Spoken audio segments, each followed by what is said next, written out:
Comment un peuple africain, sans télescope ni technologie moderne, a-t-il pu connaître l'existence d'une étoile invisible à l'œil nu? Je vais vous parler des Dogons. Les Dogons, cette ethnie du Mali, savait que Sirius B, une étoile qui échappe même à notre vision, existe.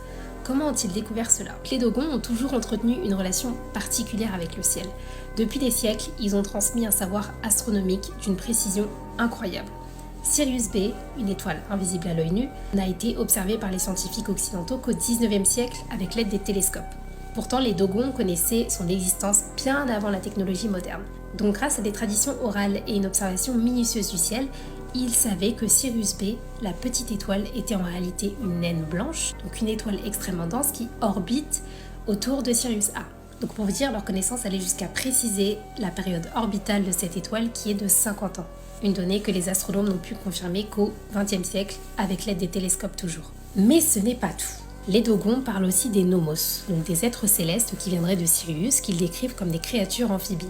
Ces légendes ont intrigué les chercheurs et nourri des théories sur les liens entre le peuple Dogon et des connaissances anciennes, peut-être même liées à des civilisations disparues. Donc leur savoir astronomique transmis de génération en génération est bien plus qu'une simple observation. Il reflète une compréhension profonde du cosmos, un savoir complexe qui défie les limites de la technologie de leur époque. Donc aujourd'hui, les Dogons continuent de préserver cette sagesse ancestrale qui fait d'eux l'un des peuples les plus mystérieux et fascinants de l'histoire, si ce n'est pas le peuple le plus fascinant et mystérieux, franchement.